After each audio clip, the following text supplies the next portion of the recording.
Hello， 大家好，这一集要讲的是美国的物价。为什么呢？因为今天遇到一个人，他问我一些问题。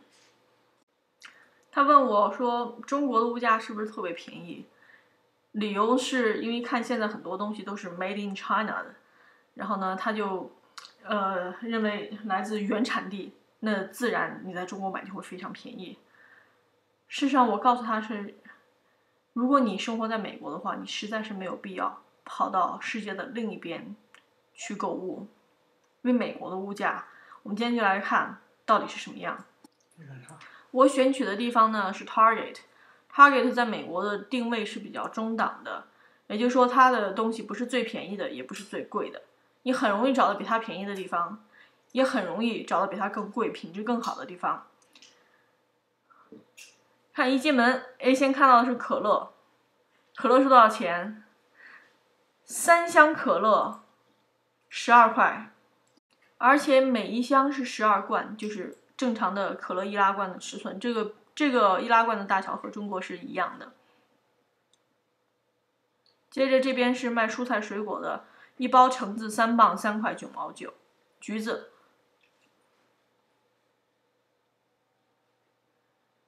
然后呢，这个是黄桃，是2块9毛9一磅哦，因为现在不是桃子的季节。然后这个是油桃还是李子这一类东西，2块9毛9一磅。然后这个是橙子，橙子是这一网都4磅，4磅的橙子是3块9毛9。哦，这里面我说价钱全部都是美元。这也是另一种橘子，1块9毛9一磅。香蕉5毛2一磅。这种就要贵一些，7毛9，为什么呢？因为它是有机的。这边是苹果，都是一包一包来卖的。这种小绿苹果还算可以，味道有点生涩。然后这些苹果就是1块8毛9一磅，是称重量来卖的。你看他们苹果的种类还挺多的，我觉得最好是吃的还是富士，富士也是1块8毛9一磅。西瓜，小西瓜3块4毛9一个，发现没有？这里的水果就是论个在卖。然后这个茄子也是1块9毛9一个，这些就不称重量了。西兰花，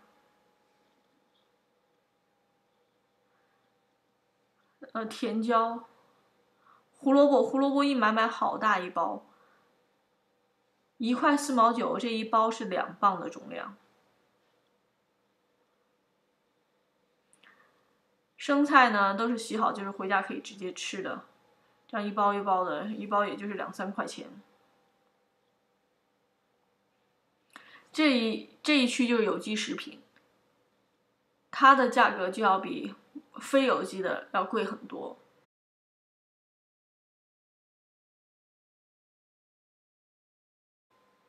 看这里有一个 slogan 叫做 "Eat your veggies"， 就吃菜吧。因为美国人是出了名的不吃蔬菜。现在你能看到的菜，也就是你能在美国普通超市买到的蔬菜品种，土豆、大葱。土豆是这样一包一包买的。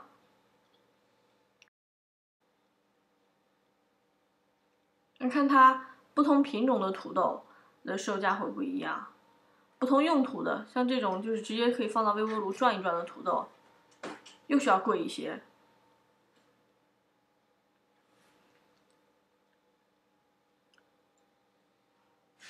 还有红皮的土豆、黄皮的土豆，就是土豆有3种颜色，有2种尺寸，小土豆、大土豆。这里就是卖面包了，这样。然后这边的肉制品，肉制品的价格一般来讲是脂肪含量越少的部位价格越贵，比如说鸡的里脊肉就一定会比鸡腿来贵。不是鸡里脊，鸡胸肉一定会比鸡腿要贵。然后鸡翅就是最便宜的地方，因为它脂肪含量比较高。牛肉肉馅也会分不同的脂肪比，比如说20%含脂肪的就要比含脂肪13%的要贵。我觉得美国人他们很惊讶，让我很惊讶的一点是，他们居然就可以把脂肪含量做到这么精确，然后都可以标在那个食品包装上面的，它里面有多少的是脂肪，然后还能告诉你这一块肉的热量有多高。然后这边就是生活用品、卫生纸，然后纸巾的价格，一盒纸巾1块5毛7。然后还说，因为这里是 Target， 你可以到更便宜的地方，比如说沃尔玛，你就肯定可以找到比它便宜的价钱。这个是洗衣液，液体的，用来洗衣服的洗涤剂。我觉得好像洗衣液比洗衣粉要更常见一些，也是一买一大桶。这个东西是 paper towel， 就是厨房用的，当抹布一样用的东西。是纸制品，然后很厚，用来擦油污什么很方便。这是卫生纸，看12块9毛9买这么一大包，而且这个牌子算是比较好的牌子。接下来我们来看乳制品，西方国家他们乳制品消耗量很大，你看到牛奶、酸奶，这个牛奶都是以加仑来装的，这么大一桶。然后现在看是女性用品，价格也就不过如此。而且我觉得值得一提的是，他们基本 tampon 和传统用的卫生棉是各占半壁江山。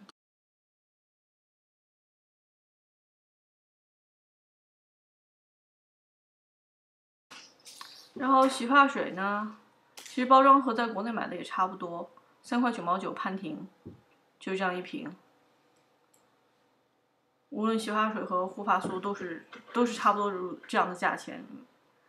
牙膏，你看看2、3块钱一桶吧。而且越靠近货架下端的东西，一般来讲就会越便宜。越是不起眼的地方，它越便宜。牙刷呢，就有2块多一把，看还有9毛9牙刷，不过卖完了。这1块多还有2把的。这里是浴帘，一般一个浴帘就在20块钱以下。也许这个东西从国内带过来还会觉得值得。浴巾可能都不值得你带，10美元左右一条。但根据不同的密度、厚度，价钱会不同。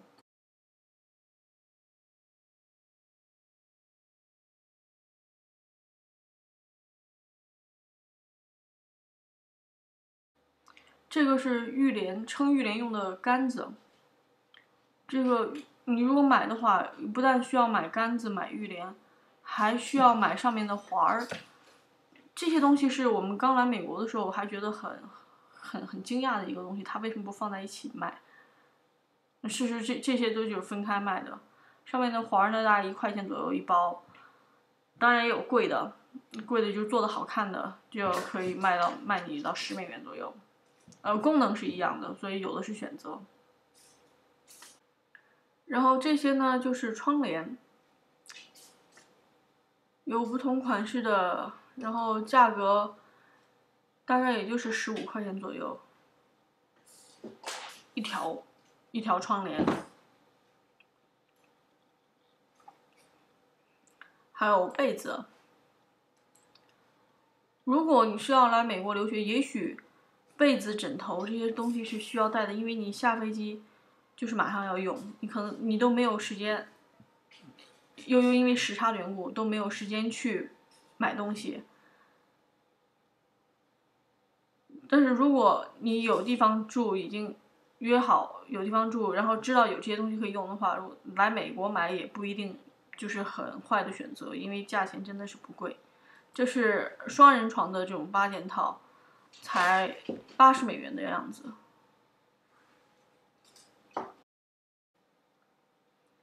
然后这边是2件套，价格就要便宜的多了，30。这就是有被子啊，有被子，我不知道它有一床被子，我不知道另一件是什么，是枕头套还是床单之类的东西。这个是床那个被套。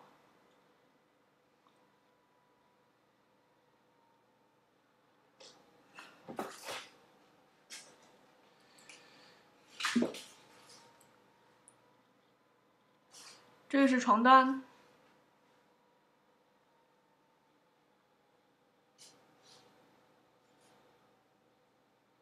然后这边转过去就是衣服，具体的哪一些衣服什么款式我也不想多说，但是我可以告诉你，你可以看到这样的价钱：$10、$8、$15，尤其是对于那些就是常穿的不讲究什么款式的 T 恤之类的，不会超过$10一件，棉的圆领 T 恤。看这里是$8这样的背心。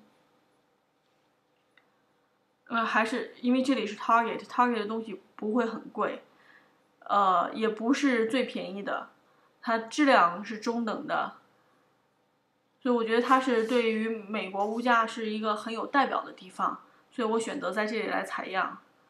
如果你想找更便宜的地方是很容易，比如说你去沃尔玛，你想去找更好的地方，然后品质更好的地方也是有很多商家的，我拍这一集的目的是因为我觉得大概这个时候，如果要来美国留学的留学生，应该都差不多准备好了签证啊这类的东西，已经要准备过来了。所以我们当时是带了很多我觉得是很不必要的东西，比如说就带了很多牙膏，还有晾衣架这一类东西。后来我在美国了，就觉得是谁那么坑爹，写了那样一个清单，就说出国必备的东西，那些又占地方又不值钱。然后呢，所以我想，如果我来拍这样一系列视频，大概可以给大家有一个很直观的感觉，你什么东西是值得背过来，而什么东西是不值得背过来的。如果要问我的话，最值得带的那就应该是英文的教科书。如果你知道你这学期上什么课，要用什么教材，在国内找得到相应的，就是这个版本，你老师要求的这个版本，那是最值得带的。英文教科书在美国卖的相当贵，一本教材上百美元都是很正常的。而你在国内的话，有时候会有引进原版的，也不过就是几十块人民币。除了这个之外，也许就下飞机就需要用的枕头啊、被子啊这一类的东西，这可能是生活必需品。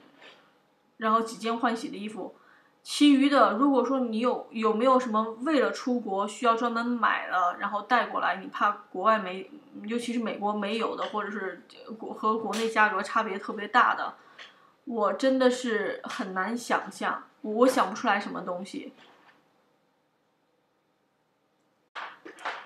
而且呢，就是自己多考虑一下，自己一下飞机第一天就需要用的是什么东西，把它带过来，然后再带一些比如吃的、临时用的。如果自己的住处没有东西吃的话，也许可以带点泡面啊之类的，暂时来撑几天。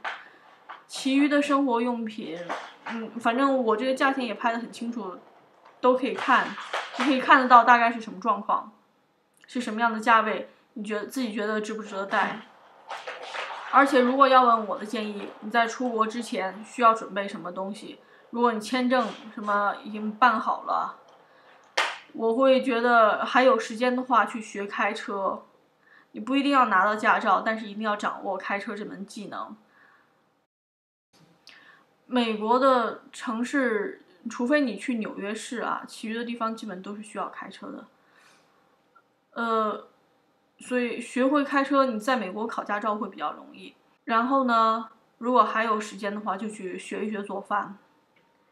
开车和做饭是2样非常必须的技能。好，今天的视频这个就到这里，欢迎大家关注我的频道，我会再继续更新和美国相关的东西。拜拜。